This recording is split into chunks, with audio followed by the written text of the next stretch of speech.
Assalamualaikum warahmatullahi wabarakatuh. Perkenalkan, nama saya Nopia Sinta Rohmanti dengan NPM 2030612, Prodi Perencanaan Wilayah dan Kota Fakultas Teknik Universitas Pasundan. Dalam video kali ini, saya akan membawakan suatu permasalahan yang ada dalam jaringan irigasi, seperti terjadinya konflik antara pengelola irigasi dengan masyarakat petani.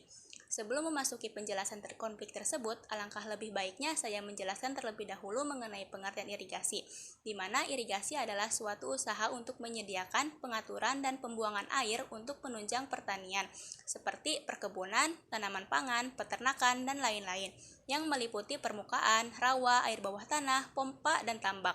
Dan menjelaskan mengenai fungsi irigasi, yaitu di mana irigasi memiliki fungsi untuk mendistribusikan air, membasahi tanah dengan air sungai yang sudah banyak mengandung mineral, mengatur suhu tanah, memperbesar ketersediaan air tanah, dan lain-lain. Kemudian, mengenai penjelasan konflik tersebut akan dijelaskan oleh petugas irigasinya sendiri, yaitu oleh Bapak Kamsur dan ditemani oleh Bapak Yogaswara. Waktu dan tempatnya saya persilahkan.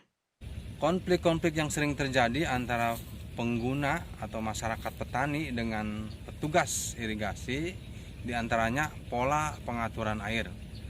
Pola pengaturan air itu berdasarkan jadwal giliran air. Jadwal giliran air tersebut dibagi 6 fase, 6 kelompok mantri. Kelompok mantri di antara Mantri Dauan, Mantri Irigasi Mandapa, Cibogor, Beber, Ligung, dan Bantarwaru.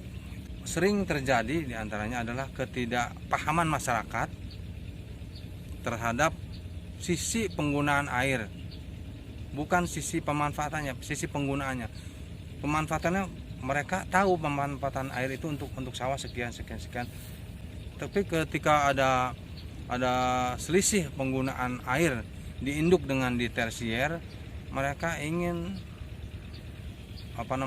ingin maksimal. Kadang-kadang di luar kewenangan petugas, petani sendiri ikut mengatur lagi. Padahal itu udah ada juklak-juknisnya bahwa petugas itu berwenang mengalirkan air untuk kebutuhan padi sekian hektar dengan sekian debit air liter per detik gitu. Makanya untuk pemanfaatan itu sendiri perlu koordinasi dengan baik.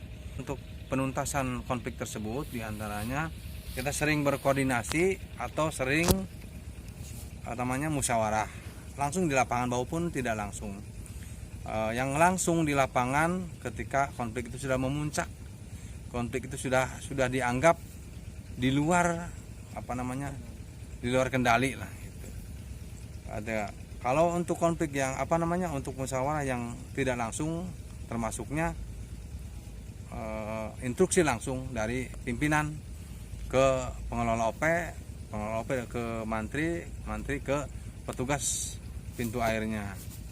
Kemungkinan untuk konflik saat ini adalah konflik ketersediaan air. Di antara hal-hal yang mengenai konflik itu sendiri, ada hal yang mendasar, di antaranya rencana tata tanam global untuk 1 DI daerah irigasi. Bisa dibilang petani itu tidak mau tahu. Kami mah yang penting ada air gitu. Sedangkan yang punya pengaturan petugas, yang punya pengaturan pemerintah, masyarakat tinggal mengikuti. Ternyata masyarakat itu tidak mau tahu. Ya sawah saya digarap oleh saya, dipelihara dan lain-lain oleh saya. Taunya begitu. Jadi tidak mau mengerti lah itu. Itu SDM petani itu sampai di situ. Tidak tahu aturan, tidak tahu ukuran, tidak tahu kapasitas saluran. Yang taunya air ada di saluran, mereka bisa memanfaatkan gitu. Yang jadi konflik itu seperti itu. Sedangkan petugas membagi air itu dari mulai BLT 1 sampai dengan BLT 21. Panjang saluran induknya sendiri ada 21 kilo, 21.000 meter, 3. Jadi 21 kilo 300. Terakhir di daerah Ligung, di daerah Sukawera terakhir. Untuk sekundernya ada 10 sekunder. Masing-masing sekunder punya panjang masing-masing, ya totalnya sekitar 48 kilo untuk sekunder. Untuk tersier sendiri kami sudah data tahun 2015 itu sekitar 180 km panjangnya. Nah, untuk saluran cacing berhubung belum terdata, karena banyak saluran cacing yang ketika didata terus setelah diupdate kembali tidak ada gitu, ada yang dihapus, ada yang ini, jadi masih rancu, masih tidak bisa diprediksi. Dengan terjadinya konflik tersebut, maka yang saya harapkan dari petugas irigasi dan masyarakat petani yaitu bisa saling mengerti mengenai apapun itu terhadap saluran irigasi. Mungkin cukup sekian penjelasan mengenai permasalahan yang ada di saluran irigasi. Kurang lebihnya saya mohon maaf. Wassalamualaikum warahmatullahi wabarakatuh.